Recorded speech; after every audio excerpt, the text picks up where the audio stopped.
की बुद्धि को हर लो। इतना सुचारू ढंग से सूर्यवंश चल रहा है, मुझसे सहन नहीं हो रहा है। जाओ कुछ ऐसा करो जिससे उथल पुथल मच जाए। भगवती सरस्वती जी आई।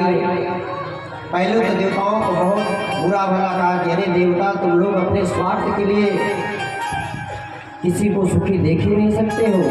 कह रहे ऊंच निवास नीच कर तूती, देख न सके पराई विभूति। दूसरों की विभूति से तुम जलने लगते हो।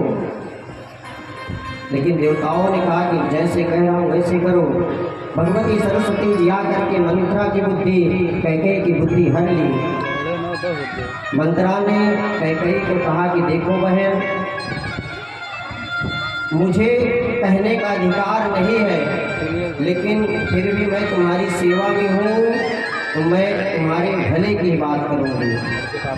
कैकेयी ने बात कहा कि बात क्या है? मंत्रा ने कहा कि देखो, मुझे सुनने में आ रहा है कि महाराज राम को राजा बनाने वाले हैं, उनका राज्य अभिषेक होने वाला है। तो बहने बताओ तुम्हारे पुत्र का क्या होगा? जब राम राजा बन जाएंगे, उनके साथ लक्ष्मण रहते हैं, तो तुम्हारा पुत्र तो किसी काम का नहीं बचेगा। नौकरों जैसे राम के पीछे लगा रहेगा।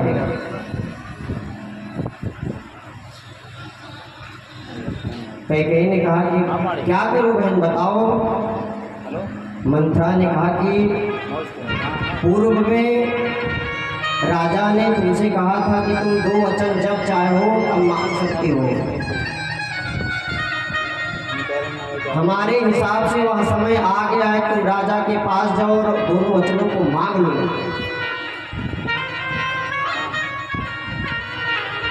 कैकेयी ने कहा कि कौन सा 2 वचन मांगू, मेरी तो समझ में ही नहीं आ रहा है, मेरे पास तो सब कुछ है। मंत्रा ने कहा कि मैं बता रहा हूँ क्या मांगना है। कह रहे हैं कि द्विवरदान भूषण पाती मांगूं आज जुड़ाऊं छाती। जाइए राजा से 2 वरदान मांगिए और तुम भी प्रसन्न हो जाओ और मैं भी आपके साथ प्रसन्न हो जाऊं।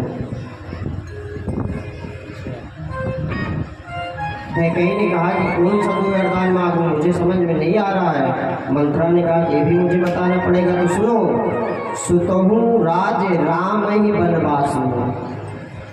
अपने पुत्र को राजा के रूप में गद्दी पे बैठाने के लिए वचन मांग लो, और जो रास्ते का कांटा है कंटा के उसे पन में भेज दो, पन का कांटा उसे चुभे। इससे रास्ता एकदम क्लियर हो जाएगा। और उपाय बता दी कि जाओ कोर्ट भवन में बैठ जाओ, कोई कितना भी बुलाने आए, जब तक वचन का संकल्प नहीं करा लेना तब तक बाहर मत आना। कैकेयी को भवन में गई। राजा 2-4 दिन नहीं देखे तो पूछने लगे कहाँ है। लोगों के द्वारा पता चला कि पता नहीं किस बात को लेकर के खूब भवन में बैठे हैं। आज राजा कैकेयी के भवन में जाते हैं, तमाम प्रकार से कैकेयी को समझाते हैं कि देवी बात क्या है। किसी ने कुछ कहा, कुछ चाहिए, बताइए बात क्या है, किस लिए तुम रुष्ट हो। कैकेयी मुंह फुला के बैठे, बोल नहीं रही हैं।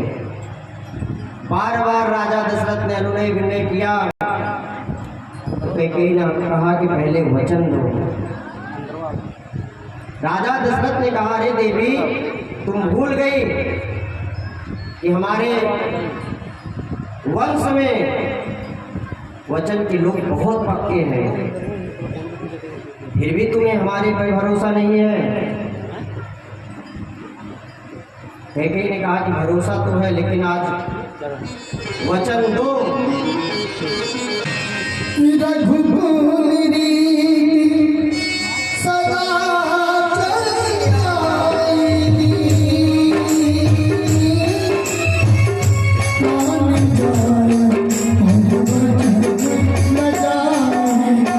Oh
है कि रघु एक आप करोगे और जो राम है उसे वन में भेजोगे।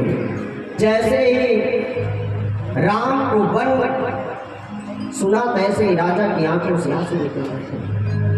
अरे देवी, भरत तक तो ठीक था, मैं राजपाट दे देता, लेकिन राम को वन मत भेजो। अरे राम के बिना तो मैं रह ही नहीं पाऊंगा। राम तुम्हारा क्या बिगाड़े हैं? रही गद्दी की बात तो मैं वचन दे रहा हूं, मैं राम को मना लूंगा। तुम्हारे पुत्र भरत को गद्दी मिलेगी, लेकिन राम को वन मत भेजो। आंखों से ऐसी बात नहीं कर रहे हैं, लेकिन कैकेयी कह रहे कि नहीं राजन, जो दोनों वचन मांगे हैं उस पर आप खड़े करिएगा। राजा वहां से उदास होकर के आए, अपने महल में लेट गए। जो राजा प्रातःकाल सूर्योदय होने के ठीक पहले उठ जाते थे, आज राजा दशरथ अपने भवन से बाहर आए हैं। सभी लोगों में कहा सुनी होना शुरू हो गया, न जाने राजा को क्या हो गया, आज बाहर ही नहीं आए। उसी में किसी ने कहा कि कल कैकेयी से मिलने गए थे, तब से पता नहीं क्या बात हुई कि बाहर ही नहीं आए।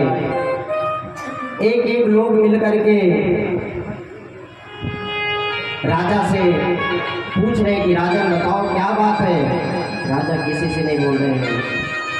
राम को पता चला कि महाराज किसी बात से चिंतित है, तो अपनी मैया के पास जा करके रहे मैया, मोही कहूँ मात तात दुख कारण, करहूँ जतन जे हूँ ये निवारण।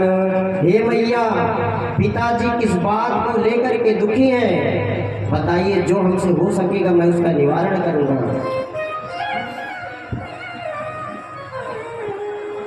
राम जब इस तरह पूछे तो उनसे कैकेयी मैया स्वयं करें, देखो राम तुम्हें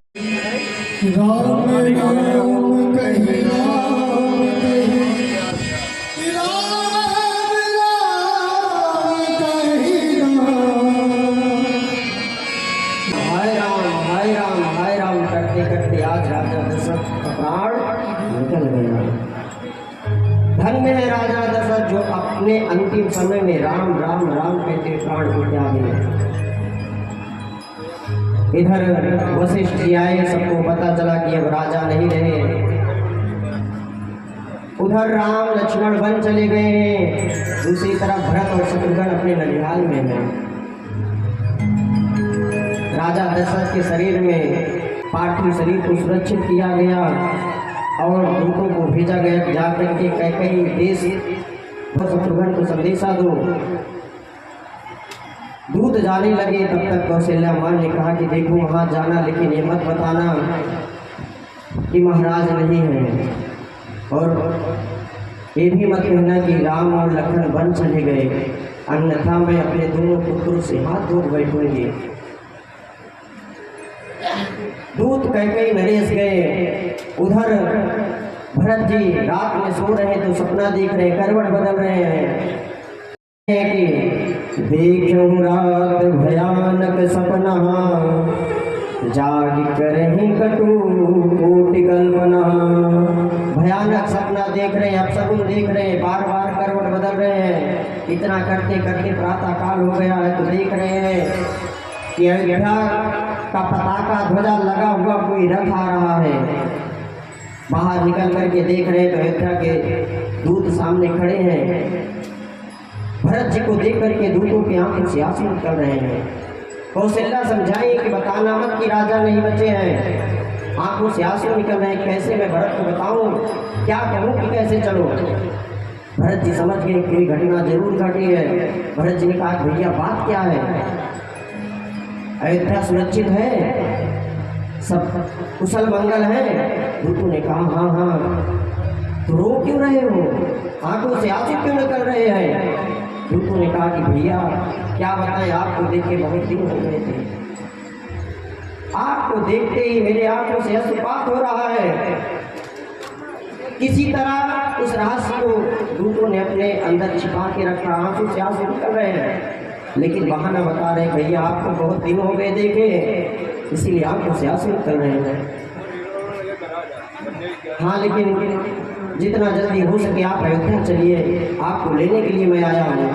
भरत समझ रहे हैं कि कुछ न कुछ जरूर हुआ है। अयोध्या के लिए भरत जी रथ पे बैठे अयोध्या में जैसे ही प्रवेश कर रहे हैं, देख रहे हैं पूर्व की अयोध्या नजर ही नहीं आ रही है, जहाँ मंगल गीत होते थे, जहाँ सुंदर सुंदर स्त्रियां नृत्य करती थी, वेद मंत्रों का पाठ होता था, अयोध्या दुल्हन जैसी सजाई रहती थी 24 घंटे। आज वह अयोध्या रूखी रूखी लग रही है। जो सुंदर सुंदर हवाएं चलती थी वह आज स्थगित है, मानो राम के वियोग में, अपने महाराज के वियोग में सब अस्तभित रह गए हैं। भरत जी सबसे पहले मैया कैकेयी के भवन में गए। इसलिए नहीं गए कि उनके पुत्र थे, इसलिए गए क्योंकि कैकेयी मैया से भगवान राम सबसे अधिक प्रेम करते थे। भरत को पता था कि कैकेयी के भवन में सभी लोग एकत्रित रहते हैं, तो कैकेयी के भवन में जब मैं पहुंचूंगा, अपनी मैया के भवन में पहुंचूंगा, तो सबको एक साथ मिल लूंगा। जैसे ही अपनी मैया कैकेयी के पास पहुंचे तो देख रहे हैं अकेली बैठी हैं, उनके पास कोई नहीं है। पूछ रहे हैं मैया सब बढ़िया से है, क्या बात है, आप उदास बैठी हो, कारण क्या है? कैकेयी ने कहा कि कोई बात नहीं है, सब ठीक है, बस छोटी सी गलती हो गई। भरत जी ने कहा कि कौन सी गलती मैया? कैकेयी कह रही है, भरत जी कहते हैं अपने मैया से, मैया बोले भक्त वत्सल भगवान की